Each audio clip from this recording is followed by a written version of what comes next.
পশ্চিমবঙ্গবাসীর জন্য অত্যন্ত খুশির খবর। ন্যাশনাল হেলথ মিশন 2103 কোটি টাকা অনুমোদন করেছে। 500 কোটি টাকা আজ দিয়েছে ভারত সরকার, জানালেন মুখ্যমন্ত্রী শুভেন্দু অধিকারী। আমাদের আজকে পশ্চিমবঙ্গবাসীর জন্য অত্যন্ত খুশির খবর। National health mission NHM Bharat সরকার 2103 কোটি টাকা আমাদেরকে স্যাংশন দিলেন এই ফাইন্যান্সিয়াল ইয়ারে।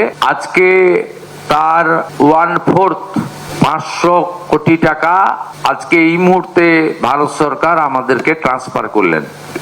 আমরা এই মুহূর্তে 2103 কোটি টাকার মধ্যে আমরা 500 কোটি টাকা পেলাম। আমরা মাননীয় মন্ত্রী জগৎ প্রকাশ নাড্ডাকে 23-24, 24-25 অর্থবর্ষে আমাদের যে অর্থ বিগত সরকার নেয়নি সেই অর্থের জন্য বিশেষ অনুরোধ করেছিলাম। তিনি বলেছেন যে ইউটিলাইজেশন সার্টিফিকেট 21-22 তারা পাননি। 21-22 ইউটিলাইজেশন সার্টিফিকেট হেলথ সেক্রেটারি এবং ফিনান্স সেক্রেটারি 30 মের মধ্যে পাঠিয়ে দিলে 23-24, 24-25 অর্থ রিএম্বার্সমেন্ট করবেন বলে তিনি আমাদেরকে প্রতিশ্রুতি দিয়েছেন। উত্তরবঙ্গের এইমসের জন্য রাজ্যের উদ্যোগ, কেন্দ্রের কাছে প্রস্তাব পাঠাবে রাজ্য। উত্তরবঙ্গের সাংসদ বিধায়কদের সঙ্গে কথা বলে ভারত সরকারের কাছে দ্রুততার সঙ্গে প্রস্তাব পাঠাবো। পশ্চিমবঙ্গে নবনির্মাণে স্বাস্থ্য বিভাগে অর্থ কোনো সমস্যা হবে না। কেন্দ্রীয় মন্ত্রী এই আশ্বাস দিয়েছেন, জানালেন মুখ্যমন্ত্রী শুভেন্দু অধিকারী। উত্তরবঙ্গের এইমসের জন্য আমরা প্রস্তাব ওখানকার MLA MPদের সঙ্গে কথা বলে দ্রুততার সঙ্গে ভারত সরকারের কাছে পাঠাবো, এটা আমি উল্লেখ করেছি। মাননীয় কেন্দ্রীয় মন্ত্রী এক কথায় তিনি বলেছেন, পশ্চিমবঙ্গে নবনির্মাণের ক্ষেত্রে বিশেষ করে হেলথ সেক্টরে অর্থ কোনো সমস্যা হবে না এবং তিনি অতি দ্রুত 3টে টিম পাঠাচ্ছেন।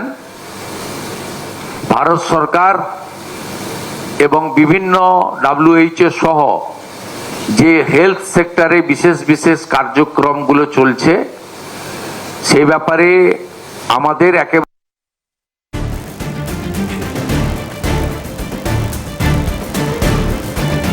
এখন 117টি প্রধানমন্ত্রী জনৌষধি কেন্দ্র রয়েছে। 469টি কেন্দ্র চালুর প্রস্তাব পাঠিয়েছে কেন্দ্র সরকারকে। ডায়াবেটিস থেকে হাইপার টেনশনের ওষুধ পাওয়া যাবে, 2000 টাকার ওষুধ পাওয়া যাবে 200 টাকাতে। অন্তত 10 গুণ বেশি সুবিধা পাওয়া যাবে নবান্ন থেকে, বলেন মুখ্যমন্ত্রী। প্রধানমন্ত্রী জন ঔষধি কেন্দ্র এখন 117টা চলছে।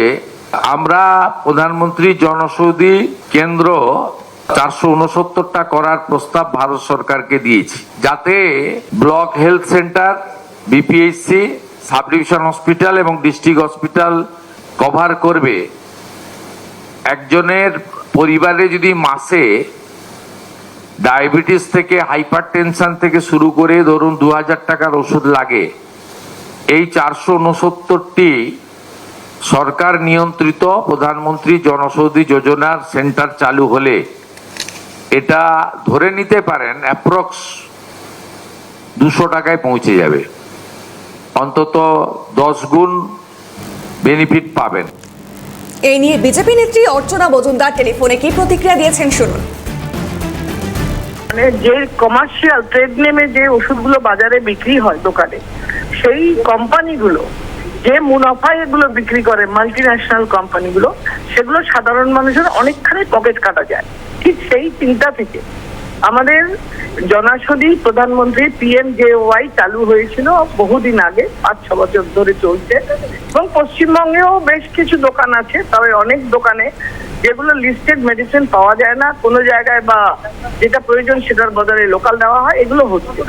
আমরা সতর্ক দৃষ্টিতে আমরা রাখছি যে শুধুমাত্র প্রয়োজনীয় ওষুধগুলো সাপ্লাই নয়, যে PMJY এর যে কাউন্টারটাকে বাড়িয়ে সাধারণ মানুষের সহজলভ্য চিকিৎসা ব্যবস্থা, ওষুধের যোগান দেওয়ার জন্য PMJY খোলা হবে।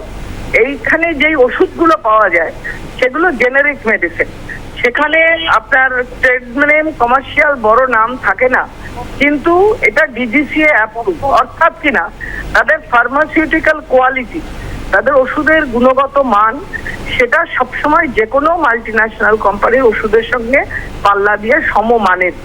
অর্থাৎ ফার্মাসিউটিক্যালি যে ওষুধগুলো গুণমানে আপনার কাজে লাগবে, অথচ প্রধানমন্ত্রী PMJY থেকে আপনি 70% 80% কম দামে পাবেন, সেই ওষুধগুলো সাধারণ মানুষ অতি সহজে কিনতে পারবেন। এবং তার ফলে যার মাসে 4,000 টাকার ওষুধ কিনতে হয় বাবা মা স্ত্রীর জন্য, সেই মানুষটি হয়তো 300-400 টাকায় এটা কিনতে পারবে। আমরা টিবি মুক্ত ভারতের ওয়ার্কশপ করব। 30শে মে কলকাতাতে হবে ওয়ার্কশপ, থাকবেন পশ্চিমবঙ্গের বিধায়ক ও সাংসদরা, নবান্ন থেকে বললেন মুখ্যমন্ত্রী। 30 তারিখেই আমরা টিভি মুক্ত ভারতের একটি ওয়ার্কশপ কলকাতাতে করব। সেখানে পশ্চিমবঙ্গ থেকে নবনির্বাচিত সমস্ত বিধায়ক এবং পশ্চিমবঙ্গ থেকে লোকসভা রাজ্যসভায় যারা সাংসদ আছেন তাদেরকে নিয়ে হবে। এটা ভারতবর্ষের সব রাজ্যেই প্রায় কমপ্লিট হয়েছে। জাতীয় স্তরে এমপিদের নিয়ে কেন্দ্রীয় স্বাস্থ্যমন্ত্রী করেছেন। এই একটা উদ্যোগ আমরা এখানে নিয়েছি। সার্ভাইকাল ক্যান্সার রোধে ভ্যাকসিন দেবে সরকার। ফেব্রুয়ারিতে সারা দেশব্যাপী শুরু হয়েছে ভ্যাকসিনেশন। পশ্চিমবঙ্গে 7 লক্ষের বেশি ডোজ দিতে চায় কেন্দ্র সরকার। 14 থেকে 15 বছরের মেয়েদের দেওয়া হবে ডোজ, জানালেন মুখ্যমন্ত্রী। আমাদের সার্ভাইকাল ক্যান্সারের যে প্রিভেন্টিভ আমাদের ভ্যাকসিনেশন ফেব্রুয়ারি 2026-এ মাননীয় প্রধানমন্ত্রী দেশব্যাপী চালু করেছেন। পশ্চিমবঙ্গে 7 লক্ষের বেশি ডোজ ভারত সরকার তারা দিতে চান। আমাদের এই 14 থেকে 15 বছরের আমাদের বোনেদের বা বালিকাদের, তাদেরকে আমরা এইটা দিতে পারি, যেটা ভারতবর্ষের অন্যান্য রাজ্যে কমপ্লিট হয়ে গেছে। আগামী 30শে মে পশ্চিমবঙ্গে এটা অফিসিয়ালি লঞ্চ হবে। বিধাননগর সাব ডিভিশন হসপিটালে